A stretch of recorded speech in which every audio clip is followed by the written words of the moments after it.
पुष्पक सिंह। कहाँ से हो आप? बिहार नालंदा। नालंदा से हो। बिहार में क्या काम हुआ है पिछले 10 सालों में, क्या लगता है? पिछले 10 सालों में इतना काम हुआ है कि जहाँ पे हम दिया जलाकर पढ़ते थे, मतलब डिबरी मोमबत्ती जलाकर पढ़ते थे, आज वहाँ पे लाइट आ गया है सर।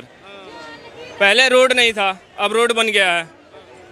एजुकेशन सिस्टम देख लो, मतलब पहले बिहार के विद्यालय में टीचर नहीं थे, ठीक है ना, मतलब टाइम पे नहीं आते थे, उसमें सुधार हुआ है। ऐसी बहुत सारी चीज़ें हैं जिसमें सुधार आया है बीजेपी, मतलब जब किसके की सरकार बनी थी। गठबंधन की सरकार बिल्कुल। जब से केंद्र सरकार आई है 2014 में, उसके बाद से क्या देखने को मिला? कहते हैं कि डेवलपमेंट बढ़ा है जब से बीजेपी सरकार आई है, वो बिहार में देखने को मिला आपको? अरे सर बिल्कुल मिला है। मैं अपने गांव की बात करता हूं, 2014 से पहले सड़क नहीं था, ठीक है ना। वो सड़क में अगर कांग्रेस की बात करें या पहले तो आरजेडी का ही सरकार था ना, तो उसमें जो रोड थी ना हमारे यहाँ मिट्टी का था। बारिश आई मतलब ख़त्म, दोबारा से मिट्टी भरो, फिर रोड बनेगा, फिर बारिश का मौसम ख़त्म हुआ तब आप चल पाओगे उस पर। लेकिन 2014 में जब सेंट्रल में बीजेपी की सरकार बनी है, तब से हमारे यहाँ जो बोर्ड लगा हुआ है ना सर रोड पे, 1400 करोड़ का जो हमारे क्षेत्र का रोड बना है। सोच लो, सिर्फ हमारे क्षेत्र में 1400 करोड़ इन्वेस्ट हुआ है रोड में सिर्फ।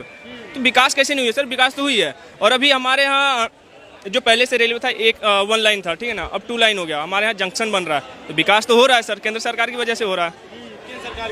लेकिन विपक्ष ये सवाल उठाता है कि बिहार को सबसे अलग कर दिया गया है, बिहार सबसे गरीब राज्यों में आता है। आज की डेट में बिहारी एक गाली बन गई है। आप बिहार के युवा हो, कैसे इन सब चीज़ों को देखते हो? सर ये तो मैं मानता हूँ बिहारी एक गाली की तरह उपयोग किया जाता है, मतलब दिल्ली जैसे बड़े शहरों में। मैं भी दिल्ली में हूँ और यहीं से जर्नलिज्म कर रहा हूँ, तो हमारे भी कॉलेज में बिहारी करके जब पुकारते हैं तो थोड़ा बुरा लगता है, लेकिन फील होता है कि हाँ भाई चलो हम बिहार से प्रॉपर बिहारी करके बुलाया जा रहा है।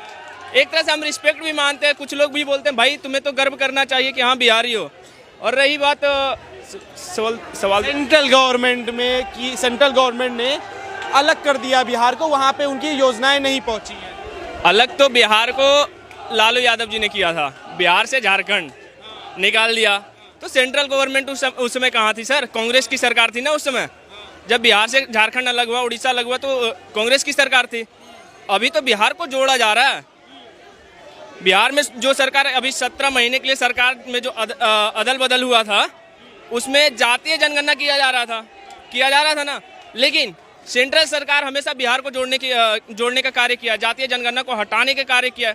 जो गरीब पिछड़े वर्ग थे, आवास योजना के तहत उनको घर दिया गया, 11 लाख लोगों को घर दिया गया एक बार में।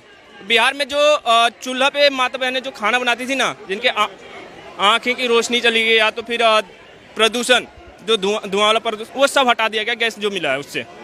जैसे कई योजनाएं हैं सेंट्रल गवर्नमेंट की, जैसे आवास योजना हो गई, उज्ज्वला योजना हो गया, और प्रधानमंत्री की सबसे बड़ी जो योजना है रेहड़ी पटरी वालों को स्मॉल लोन देना, MSME के तहत जिसको आता है। तो ये जो मेन स्कीम्स हैं, क्या इसका लाभ पहुंचा है बिहार? सर बिल्कुल, मैं भी उन्हीं में से एक हूँ। मैं भी लोन लेकर ही पढ़ रहा हूँ सर। इतना क्षमता नहीं था कि मैं जिस स्तर तक मैं पहुँचना चाहता हूँ उसका पढ़ाई कर पाऊँ। तो सर सेंट्रल गवर्नमेंट को मैं इस चीज़ के लिए बहुत बहुत धन्यवाद देना चाहता हूँ सर।